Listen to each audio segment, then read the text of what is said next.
کس طرح حکومت چینج کریں گے؟ اور جس طرح پیپلز پارٹی دعویٰ کرتی ہے، مسلم لیگ دعویٰ کرتی ہے کہ بہت سارے M P S P T I کے ان کے ساتھ رابطے میں، تو صوبے میں کیا پوزیشن ہے؟ کتنے لوگ آپ کے ساتھ رابطے میں؟ میرا صبح تو مجھ سے زیادہ آپ لوگوں کو معلوم ہے کہ کوئی ایم پی یہاں پر آنے کے لیے تیار نہیں ہے ہاؤس میں، وہ پی ٹی آئی کا ہے یا اپوزیشن کا ہے۔ اس اسمبلی کا وہ حال کیا ہے کہ میں خود جب آتا ہوں ایک لذت نیل نہیں 2 کھا لیتا ہوں، مجھ پہ بوجھ ہوتا ہے کہ میں یہاں پر کس طرح ان لوگوں کے ساتھ بیٹھوں، میں کس طرح فیس کروں اس اسمبلی کو۔ آپ بھی دیکھتے ہیں یہ اسمبلی ہے، یہاں پر کوئی سوال جواب ہے، کوئی منسٹر آتا ہے، کوئی سیکٹری یہاں پر جواب بیچتا ہے ہمیں؟ یہ تو اب اس طرح بن گئی۔ اس اسمبلی کے ایک رکن کو پولیس اپنی بیوی کے ساتھ مارتا ہے اور پکڑتا ہے۔ یہ کبھی ہوا ہے کہ ایم پی اے ہو، اس کے ساتھ بیوی ہو، اس کے ساتھ بچے ہو، اور پولیس والے آ جائیں اور اس کے پولیس کو بھی ماریں، تانے میں بند کرے، اور ایم پی اے کو بھی؟ تو یہاں پر تو حالات اسلام آباد سے زیادہ مختلف مجھے نظر آ رہے ہیں۔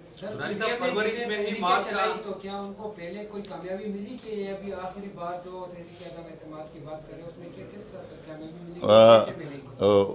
حالات ہمیشہ ایک جیسا نہیں رہتے۔ میرے خیال میں اب لوگوں کو بھی ابھی معلوم ہے کہ پہلے بھی اگر کوئی رکاوٹ سامنے نہ آتی، کہیں اور سے فون نہ آتے، تو وہ بھی کامیاب ہوتے۔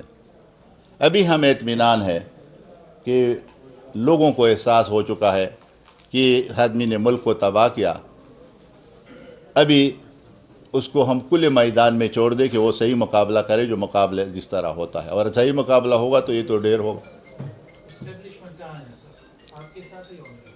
ہم تو کہتے ہیں کہ یہ نیوٹرل ہو، کبھی بھی ہم نے نہیں کہا ہمارے ساتھ ہو۔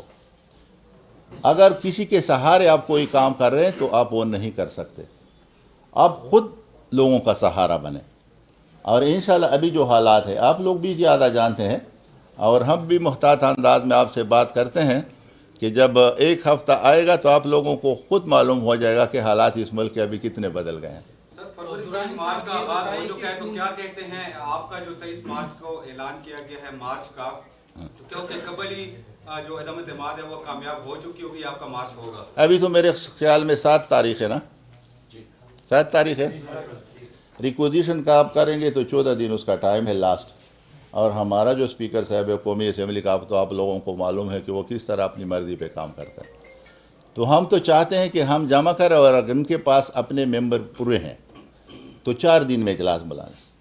اگر آپ لوگوں کو اس سے معلوم ہو جائے گا کہ اگر 14 دن کو وہ ٹائم دے رہے ہیں تو وہ پھر خالی ہے اس کا گھر، اور اگر ہم ابھی 2-4 دنوں میں ریکوزیشن کر رہے ہیں اور وہ 1 ہفتے میں بلا لیں، تو میرے خیال میں اس سے آپ لوگوں کو اندازہ ہوگا کہ وہ واقعی وزیر اعظم مطمئن ہے۔ اور اگر اسپیکر 14 دن تک جاتا ہے تو پھر وہ کوشش کرے گا کہ میں اپنے گھر کو سنبھالوں۔ رانی صاحب یہ بتائیں، فون کالز کی آپ نے بات کی، تو اس بار کس نے آپ کو یقین دلایا کہ فون کالز نہیں ہے؟ یہ ہمارے جتنے بھی پی ڈی ایم میں اور پیپلز پارٹی یا این پی جو ہے وہ باہر ہے پی ڈی ایم سے، یہ وہ سیاستدان ہے کہ وہ سب کچھ جانتے ہیں، اس کو اس چیزوں کی بتانے کی ضرورت نہیں، وہ ہوا کا رخ بھی دیکھ سکتے ہیں اور وہاں پر موسم کے حالات بھی اس کو معلوم ہوتے ہیں۔ تو اگر ان پورے جس طرح زرداری صاحب، مولانا فضل الرحمان صاحب ہے، اسفندیار خان ہے، اس طرح ہمارے مولانا صاحب ہیں، شہباز شریف، نواز شریف صاحب ہیں، جو ابھی تک کل اس میدان میں آ چکے، تو آپ لوگ جانیں کہ یہاں پر ابھی انشاءاللہ وہ کام نہیں ہوگا جو پہلے ہوا ہے۔ دورانی صاحب، یہ جو سینٹ میں آپ کے اپوزیشن پوری نہیں ہوتی اکثریت کے باوجود، حکومت اپنے ہر بل کو کامیاب کر رہی ہے، ہم کیا توقع کر سکتے کہ اس کے قریب جو دوسرا حال ہے اس میں لوگ پورے ہو جائیں گے؟ انشاءاللہ بھی اس کے بعد پھر سینٹ میں بھی آپ کو ہم بتائیں گے کہ وہی بھی وہ درست کی ہوتی ہے کہ نہیں۔ تو دورانی صاحب، کیا اسٹیبلشمنٹ پر اتنا بھروسہ کیا جا سکتا ہے کہ وہ غیر جانبدار رہے گی؟ میرے خیال میں اس ملک کے حالات اس نہج پہ پہنچ گئے ہیں کہ اس کی مجبوری ہے کہ وہ غیر جانبدار رہیں، اپنے کام سے کام کریں، یہ حالات کا تقاضا ہے۔ اس ملک کے جو حالات بنے ہیں، ابھی یہ بھی اس ملک کے لوگ ہیں نا، باہر کے تو نہیں ہے، وہ سارا کچھ جانتے ہیں کہ اگر ہم نے دوبارہ کوئی اس طرح باتیں کی تو میرے خیال میں، اور پھر اب میرے خیال میں عمران خان نے تو وہ کام کیا ہے کہ جو میرے خیال میں کوئی اپنے محسنوں کو بھی ڈسا، درانی صاحب بنو میں ہاؤسنگ اسکیم کے حوالے سے آپ نے بات کی اور آپ اسمبلی میں بھی کوشچن لا رہے ہیں، تو کیا عدالت جانے کا بھی کوئی ارادہ ہے؟ ہم عدالت میں بھی جائیں گے، بے نقاب کریں گے، اور ہم خود ہمارے لوگ جو ہیں وہاں پر مقامی وہ نیب کو بھی جا رہے ہیں، درخواست سے دے رہے ہیں، اور عدالت بھی جائیں گے. لیکن اس اسمبلی میں جب وہ نام آئیں گے کہ ایک سال میں کتنی یہاں پر انتقالات ہو، آپ حیران رہ جائیں گے کہ پورے بنو کے انتقالات اور ان 3 موضوعوں کے انتقالات اگر سب سے زیادہ ہے تو کوئی بات تو ہے نا. درانی صاحب یہ اگر ایڈیشنل چیف سیکرٹری اس طرح ہے جس طرح آپ نے بتایا یہ الزامات لگا رہے ہیں، تو پھر پورے صوبے کے کس کا کیا حال ہے؟ اور یہی جو ACS ہے تو یہ تو آپ کے گاؤں کا ہے، آپ سے کوئی ذاتی مسئلہ ان کا ہے؟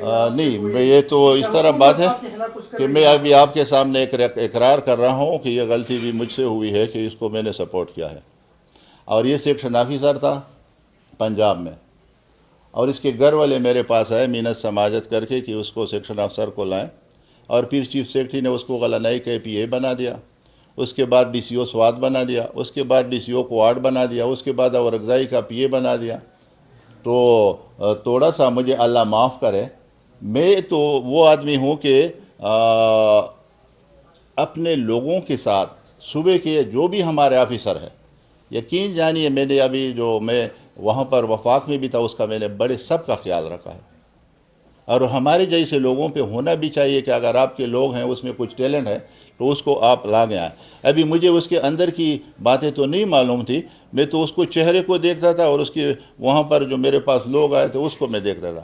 اگر مجھے اس کے اندر کی یہ باتیں معلوم تھی تو میں کبھی بھی اس طرح نہ کرتا. درانی صاحب آپ کے علاقے کے بندے کو اٹھا کر حکومت نے آپ کے خلاف کیا ہوا ہے، یہ کوئی آستین کا سامنے نہیں لگا کہیں گے اس پر؟ بہت سی باتیں میڈیا کے سامنے آپ سے اکیلے میں بہت زیادہ باتیں کر سکتا. درانی صاحب آپ نے کہا کہ ACS کو اسلام آباد سے ڈائریکشن ملتی ہیں، تو اسلام آباد میں کیا پرنسپل سیکرٹری کی طرف اشارہ؟ اب بس آپ جس طرح سمجھتے ہیں، آپ سارے سمجھدار لوگ ہیں، مجھے بتانے کے لیے میں آپ سے بھی خدا کے لیے سوال کرتا ہوں، مجھ سے زیادہ ذمہ دار آپ لوگ بھی ہیں. آپ بھی اپنے اس علاقے کے لیے، اس قوم کے لیے جو بھی نقصان دہ ہے اس کو بالکل نشانے پہ لائیں، کیونکہ یہ نقصان میرے گھر کا نہیں ہے، یہ آپ کے گھر کا ہے، ہمارے سب لوگوں کے گھروں کا ہے. میں نے ایک اور بات جو کہ میں اس کو دہرانا نہیں چاہتا، اگر یہاں پر یہ سلسلہ بنے جو میرے اخلاقی طور پہ آپ لوگوں کو بتا دیا، تو کوئی آدمی فیمیل کو وہاں پر جانے کی باہر اجازت دیں گے، سروس میں آنے کی اجازت دیں گے. باقی آپ کے پاس ہے لیکن آپ لوگ نہیں چلاتے ہیں. شکر لے کے فیس بک بنا ہے اور یہ چیزیں ابھی اس پہ آ رہی ہے. میں آپ سے بھی درخواست کروں گا کہ جو باتیں اس طرح ہے کہ وہ بالکل ہمارے صوبے کی روایات کے خلاف ہے اور وہ ہمارے اقدار کے خلاف ہے، وہ خدا میں کروں، خدا نہ کرے یا کوئی اور کرے، اس پہ آپ کسی کا لحاظ نہ رکھیں اور اس میں کل کے سامنے آ جائیں. اور اللہ کی گرفت میں جو لوگ آ جاتے ہیں، میں آپ کو اپنے تجربے پہ بناتا ہوں کہ اس سے پھر غلطیاں ہی غلطیاں ہوتی ہیں. اگر BRT ہے، اگر بل انٹری ہے، ابھی یہ بنو گل ہے، اور اس کے علاوہ اس آدمی کا بائی جو ہے وہ میک کنسلٹنٹ نوٹ کر لیں، پورے صوبے کے یہاں پر کنسلٹنسی میک کے پاس ہے، اور اس کے ساتھ اس کا بائی جو ہے وہ شراکت دار ہے. اور میرے پاس ثبوت ہے جو میرے لوگوں کو کہا ہے کہ 50 لاکھ میں فلانا ٹیک آپ کو دے دوں گا. اور میرے پاس یہ ثبوت ہے کہ اس نے CS کی حیثیت سے اسکول بیچے ہیں، مڈل بھی، ہائی بھی، پرائمری بھی، اور روشن اعظم خان کے حلقے میں ہے جو ہمارا MP ہے. آپ کا بہت بہت شکریہ جی.